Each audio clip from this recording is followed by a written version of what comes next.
Okay, Austin, this is from your lesson Thursday the 10th of November 2011. Just got some tea work. We worked the outside half. We worked the inside half.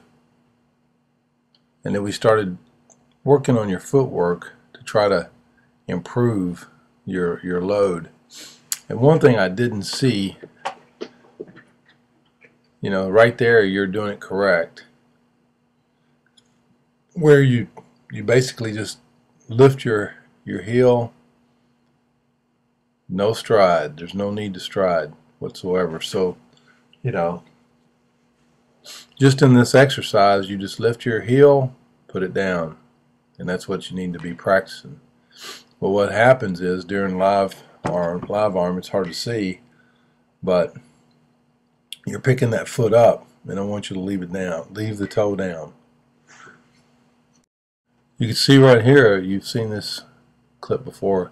He gets his toe down, never pushes it forward again, and just as his heel comes down, his back leg, his right leg, his knee comes right underneath him. And that's what you're doing there. And you want to finish with your right heel towards the sky. You'll see there's quite a few clips here. There are times when the ball challenged you or got in on you just a little bit too much and you didn't get to that position. But you've got to get to that position right there every time. That's how I want to see you finish.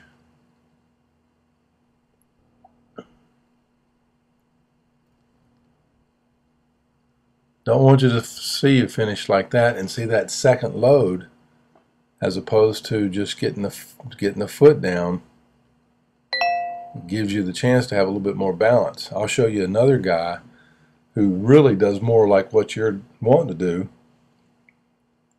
Heel up and then get the heel down, and he times it with the pitcher so that he gets everything in sync. And see if your right foot didn't come over that time. What would help you is if you turned your toes in towards the plate. That definitely, and stay on the balls of your feet. That'll keep you off your heel like that. See, once you start getting different pitches, then you start seeing these little flaws. If everybody got fastballs every time right down the middle, yeah, you'd have perfect mechanics every time. But what the pitcher's trying to do is he's trying to mess you up. And as a pitcher, if I can, I've done my job. I don't want you to get a swing like that in. I don't want you to get a swing like this in. But once he gets that toe down, he's showing me his cleats. He's stomping that ball right there, and he just flat out mashed that. But I definitely want to see, even him, I want to see him get that right leg, that foot over and around. It's something that young guys have a hard time doing. You saw two different swings right there. Really, one guy that didn't have a stride, one that does. And there's definitely a way of doing it. So go back and look at those two guys. One guy just picks his heel up, the other guy strides, gets his toe down, but once his toe hits the ground, it doesn't go forward any longer. And you can see your toe comes up, it goes forward. Now there's a point where you have to recognize whether the pitch is worth swinging at. Okay, and it's about where the ball goes across that line of the cage. Then your brain goes, okay, I'm going to hold off on that swing. But when you get a good pitch, you can see about where it is. When your heel starts coming down, you've decided, I'm swinging at this pitch. But you don't want to swing at it and then change what your feet are doing, what your legs are doing.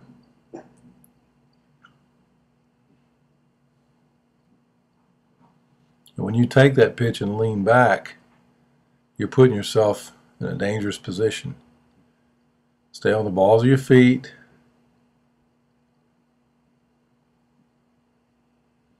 See right here, Get your heel up and look where the ball is, and stop it when your heel starts going down and see where it is. You get around plenty of time. Work on these things. Hey, and I will see you back next time, okay?